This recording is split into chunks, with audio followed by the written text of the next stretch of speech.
ದುರಂಧರ್ 2 ಸಿನಿಮಾದಲ್ಲಿ ಆದಿತ್ಯದಾರ್ ಮಾಡಿರುವಂತಹ ಒಂದು ಮಿಸ್ಟೇಕ್ ಈಗ ಭಾರಿ ವೈರಲ್ ಆಗ್ತಾ ಉಂಟು. ಎಲ್ಲರಿಗೂ ಗಿರ್ಮಿ ಕನ್ನಡ ಟಿವಿ ಯೂಟ್ಯೂಬ್ ಚಾನಲ್ಗೆ ಸುಸ್ವಾಗತ ಅಂತ ಹೇಳ್ತಿಬಿಟ್ಟು ಶುರು ಮಾಡೋಕ್ಕಿಂತ ಮೊದಲು ಯಾರೆಲ್ಲ ನಮ್ಮ ಯೂಟ್ಯೂಬ್ ಚಾನಲ್ ಮೊದಲು ನೋಡ್ತಿದ್ರಿ ಅವರೆಲ್ಲ ಸಬ್ಸ್ಕ್ರೈಬ್ ಮಾಡ್ಕೊಳ್ಳಿ, ಮತ್ತೆ ಪಕ್ಕದಲ್ಲಿರೋ ಬೆಲ್ ಐಕಾನ್ ಪ್ರೆಸ್ ಮಾಡಿ. ದುರಂಧರ್ 2 ಸಿನಿಮಾ ಎಲ್ಲರೂ ಹಾಡಿ ಹೋಗಲುತ್ತಿದ್ದಾರೆ. ರಣವೀರ್ ಸಿಂಗ್ ನಟನೆ, ಆದಿತ್ಯದಾರ್ ನಿರ್ದೇಶನದ ಈ ಚಿತ್ರ ಸಣ್ಣ ವಿಷಯಕ್ಕೂ ಆದಿತ್ಯದಾರ್ ಅವರು ಸಾಕಷ್ಟು ಪ್ರಾಮುಖ್ಯತೆ ನೀಡಿದ್ದಾರೆ. ಇದು ಸಿನಿಮಾದಲ್ಲಿ ಸ್ಪಷ್ಟವಾಗಿದೆ. ಈ ಕಾರಣಕ್ಕೆ ಎಲ್ಲರೂ ಆದಿತ್ಯದಾರ್ ಅವರನ್ನು ಹೊಗಳುತ್ತಿದ್ದಾರೆ. ಆದರೆ ಈಗ ಅವರು ಮಾಡಿದ ತಪ್ಪೊಂದು ಎದ್ದು ಕಾಣಿಸುತ್ತಿದೆ. ಆದಿತ್ಯದಾರ್ ಅವರು ಸಣ್ಣ ವಿಷಯಗಳನ್ನು ಗಮನ ಇಟ್ಟು ಸಿನಿಮಾ ಮಾಡುತ್ತಾರೆ. ಇದೇ ಕಾರಣಕ್ಕೆ ಪೀಕ್ ಡೀಟೇಲಿಂಗ್ ಆಫ್ ಆದಿತ್ಯದಾರ್ ಎನ್ನುವ ಚರ್ಚೆ ಆಗುತ್ತಿದೆ. ಅಂದರೆ ಆದಿತ್ಯದಾರ್ ಅವರು ಸಣ್ಣ ವಿಷಯವನ್ನು ಹೆಚ್ಚು ಗಮನದಲ್ಲಿಟ್ಟು ಸಿನಿಮಾ ಮಾಡುತ್ತಾರೆ ಎಂಬುದು ಇದರ ಅರ್ಥ. ಆದಾಗ್ಯೂ ದುರಂಧರ್ 2 ಚಿತ್ರದಲ್ಲಿ ಒಂದು ದೊಡ್ಡ ಎಡವಟ್ಟು ನಡೆದಿದೆ. ಈ ವಿಡಿಯೋನ ಸಿನಿಮಾ ನೋಡುವವರಿಗೆ ವೈರಲ್ ಮಾಡುತ್ತಿದ್ದಾರೆ ಅಂತಲೇ ಹೇಳ್ಬೋದು.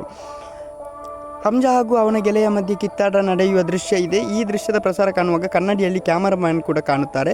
ಇದನ್ನು ಆದಿತ್ಯದಾರ್ ನೋಡದೆ ಹೇಗೆ ಮಿಸ್ ಮಾಡಿದರು ಎನ್ನುವ ಪ್ರಶ್ನೆ ಅನೇಕರು ಕೇಳುತ್ತಿದ್ದಾರೆ.